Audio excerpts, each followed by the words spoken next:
If you have not subscribed, please click the like button, share and subscribe. It's free. When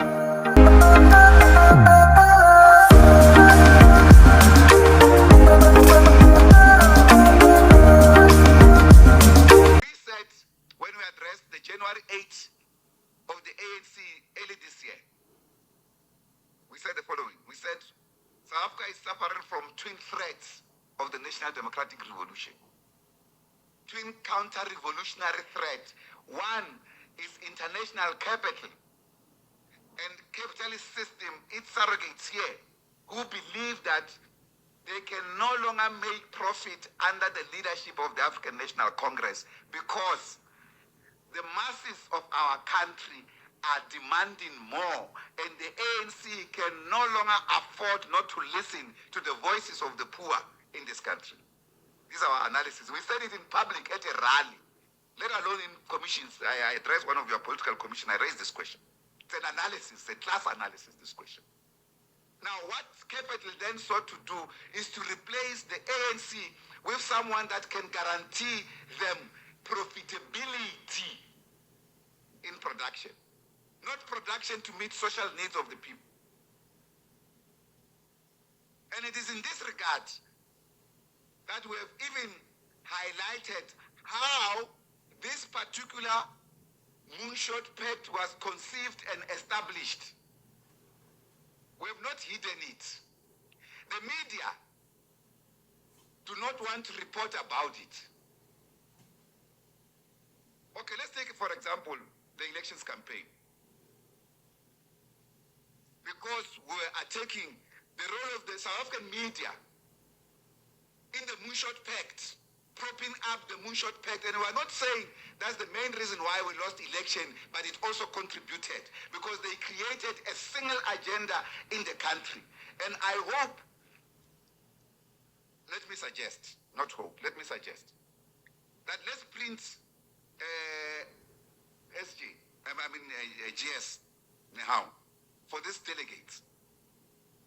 The declaration of the Gdansk meeting in Poland. The declaration from a conference called Conference Against Totalitarianism and in Defense of Democracy, which was convened last year, June, in Poland. We've spoken about it in public, even when I addressed the big media forum with Comrade Solly MAPAILA and Comrade Mbalula at the Hani Memorial.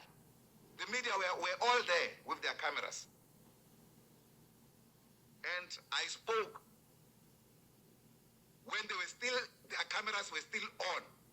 I even spoke about names of collaborators of this international agenda in the name of defense of democracy and against totalitarianism.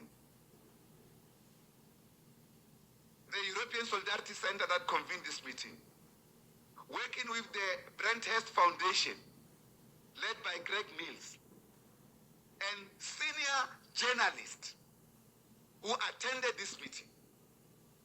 They may or they may not have known the agenda, but clearly they played the agenda, the role of that particular outcome of that particular meeting when they are back here in South Africa. Amongst them, for instance, prominent South Africans who participated, and those of you, including from this media institution, they've hosted no less than one or two of them, but multiple of them in the analysis pre-elections and post-election. For instance, the last minister, defense minister of apartheid regime, Rolf Meyer, was one of the attendees of this meeting in Gdansk. Yes, all of a sudden, Rolf Meyer was resurrected from somewhere to be a commentator, even on the concept of the GNU. Everywhere on television, SABC, ANC, everywhere. Supplanted by those who are controlling the media houses. No problem, I have no problem at all against journalists. Because when a photographer or political reporter comes here, he's told by the editor what they want, or the political editor what they want from this meeting. They give them even questions what to ask. So Rolf Meyer was one of them. Dr. Ray Hartley, former editor, think of the Sunday Times and particularly of the Daily Dispatch, was one of them. He's a director at this Brenters Foundation. Dr. MAPAILA, former editor of Sowetan, the Lovely People's Paper, was one of them. They were the main stars of the commentariat in the run-up to elections. Was this innocent? Then we have even there, president of the IFP, Hlabisa, was there in that meeting. There were others too. Yes. There were others too from here. The editor of the Daily Maverick was there. Now, these are reality. It's not science fiction. It's the reality of forces working against this revolution in the name of media freedom. Articulating one agenda, there must be change. The revolution has failed. There were several others. Comrade Lindy Zulu, as a fighter of our liberation movement, you will know this. There was the leader of UNITA in that meeting from Angola. There was the leader of Renamo in that meeting from Mozambique. There was the leader of the MDC here, Tendai Biti, who after this year around March, April, I can't remember the exact date because of the campaign was too heavy, he came and addressed a seminar organized by the Daily Maverick in Cape Town. A newspaper we have said in public as the South African Communist Party that has been funded by the State Department of the US through the US consulate in Cape Town. We have never eaten this thing. We wrote it in our Umsebenzi online. They can't take us on because they know we have the proof. Now, a counter-revolution is unleashed on the revolutionary movement when we say we control levers of state power. We allow them to run havoc with us, with our revolution. Atseko serious, my kawan. And the workers, they are going to suck you until your last drop. That is why it's in your best interest to fight. That's one element of how this thing was coordinated. This guy, Professor Gumede, who's the chairperson of the Moonshot Pact, a marketeer. What independence? So that's one element. Then there's other coordinations from the US. The Congress of the US attacks us. If you read the Congress of the US, Tinyeko, share that information with the GS here so they can circulate it to the members. The Democrats and the Republicans in the US are taking South African government, punishing us for our stance.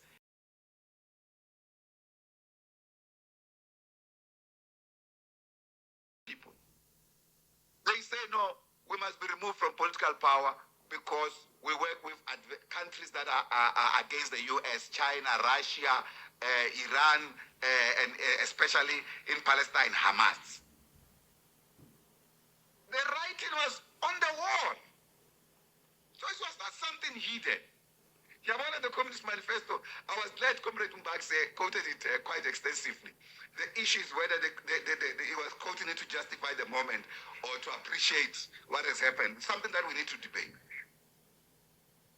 The Communist Manifesto says, in the revolution, sometimes the battles, class battles, are sometimes hidden, sometimes open. We, as the revolutionary movement, the tools of analysis should assist us to understand when the class battles are underground, are hidden, so we can decode them, even when they are open. So this is one of our tasks. So the Brenters Foundation is owned by the Oppenheimer family. Now, the third document that I need you to be printed for is the fourth quarter of the political party funding of the IEC from the 29th of February until now, fourth quarter. Go and see who funded who. It's public knowledge. It's not a hidden thing. Now, amongst that, for instance, is just to highlight for you, because I was calling him in that. Yabana party to Rise Mzansi. It's a new party of some so-called black intellectual, a former journalist, who established together our friends like or Michelle Prince, this thing called the Midrand Group. Black right-wing intellectuals. Even if they may come from the liberation movement, some of them, or may have been student activists. Now, Rise Mzansi registers almost over 30 million income in this fourth quarter. As guys in a single quarter, let alone in a year. See Communist Party. That's why they need to contest the liberation movement. Action SA gets about 32 million. A new party born last year. The ANC, there are many others. Bossa and them, they are funded by everyone else from this Oppenheimer group. Then ANC, our movement, gets 46 million. The DA gets 126 million. 1 quarter. Let's contest against capital. We said this in the campaign. Of course, you know most of our campaigns, these media people, they never covered us, particularly me. That's the truth. Throughout the campaign, I worked every single province, every single day. They never came. Because it was clear, because we were exposing also the agenda that they were carrying in the name of informing the public. No grudges. Never. Not at all. I'm not even a person of that particular space. But the point is, the writing was on the wall for this liberation movement. We've been attacked by forces of capital internationally and locally. The stooges here are led by the DA, which coordinated all other parties to condemn and attack our liberation movement, given free airtime everywhere.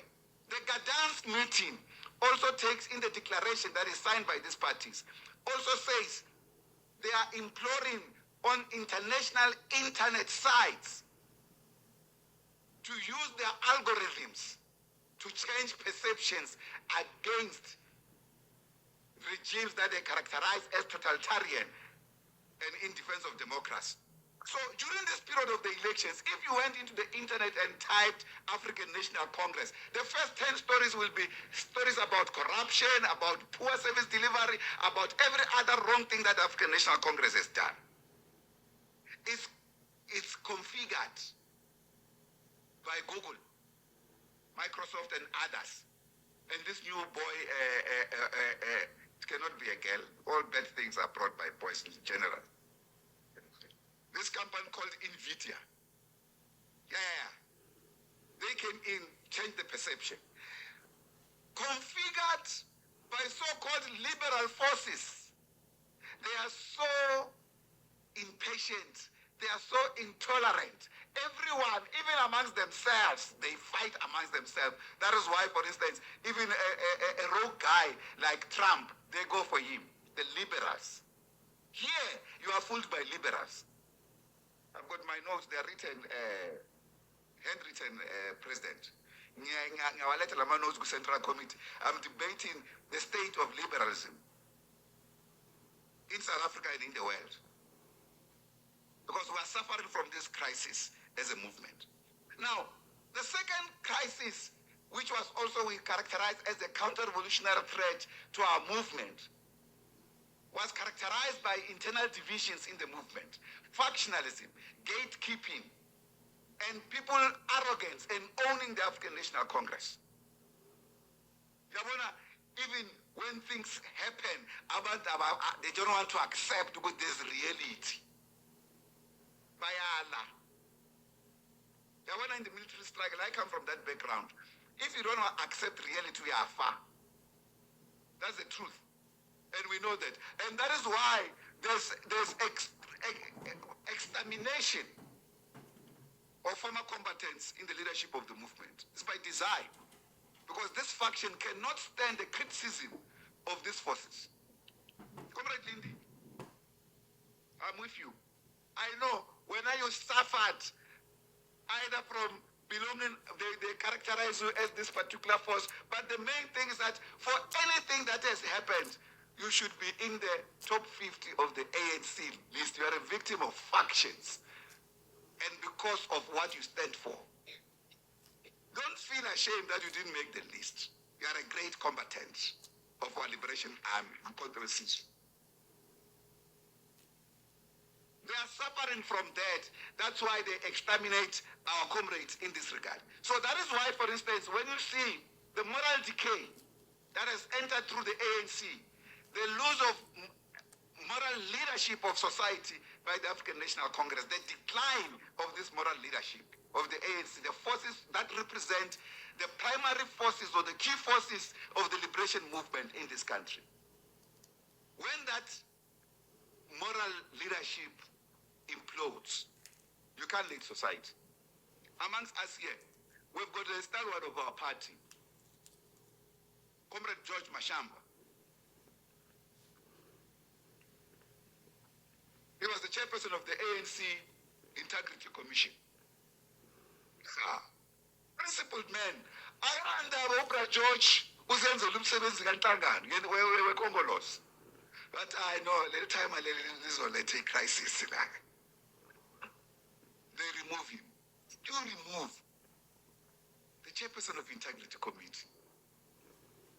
It's when a revolution is in crisis, it's suffering moral degeneration and moral crisis. That's why anyone who can stand for principle must be shifted. No, not even proper discussions appropriately and so forth. But let me not say that because I have booked an appointment with this Comrade George next week. It's next week, Brother George, I guess, if they've confirmed. So it was supposed to be this week. It was postponed because of this political school. For a period of criticism, I'm going to have 3 hours minimum of criticism as a leader of the Communist Party by Comrade George Mashamba. We have invited Comrade Jenny Schreiner to be the script writer. Comrade Caesar, you wish you could be in that meeting in your shower. Ngitshela my weaknesses wami angizokhuluma kukhuluma ama leaders. I'm humbling myself to the leadership and the experience of our liberation movement. None of these leaders want to be criticized, the current crop, including myself. But I'm going to be subjected to this process. The issue is not whether I've accepted to be subjected to criticism. It's whether I'll implement the outcome of the criticism. That's why I've asked that this criticism is not just me and Comrade George Gimlalele.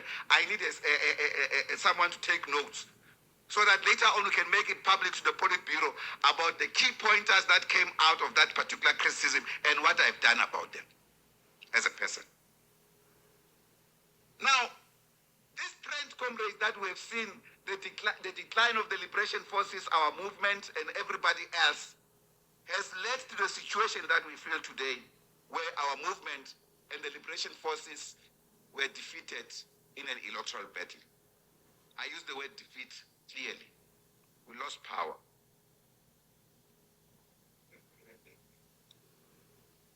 We lost power, Makabana. You know, one comrade even said to me, yeah, the way we have lost power, now I don't know what it's from the trade union, deputy president of the House. He says, hey, I don't know this time, because sometimes, even when we don't agree with these people, we could call them. Uzomenza no Minister of Public Administration. Now, you know the position, whatever happens, this must remain in the movement. Yambili. Not without a fight, we fought. We didn't even want, as you know, this so-called GNU, it's a coalition in my view. GNU is a notion that is neither here nor there. We thought we could set up government with a minority government with forces like the EFF, And I can say this on record, you people from the media. To part 2 of Solly MAPAILA, whereby he exposes the media of South Africa with the bias they have. They choose what to report and what not to report. When there are issues that pertain capital, they don't to report on those issues. They always hide it to the public so that we cannot know what exactly these exploiters of our economy and the exploiters of our mineral are doing. And those who are corrupt within the white elite, we are never told. So there was a meeting that was going on where most of the media was part of that, but they never reported about it because it was touching on the capital, the big corruptors of our country. So now when we look at all these kind of things that it means any corruption that pertains white people and the exploited of our minerals is never going to be reported to the media of South Africa. It's always protected because media of South Africa is run by those elites. They choose which stories to be told to the public and which story not to be told. When it comes to the black progressive political parties, it's when they report bad things about them to tarnish their image. This thing is not going down well because at the end of the day, we will end up seeing Kenya going on in South Africa because people in Kenya have been warning their government about what it was doing. But because they thought being in that parliament, they are above everybody, they forget that they are in that office because they are being elected by the citizens.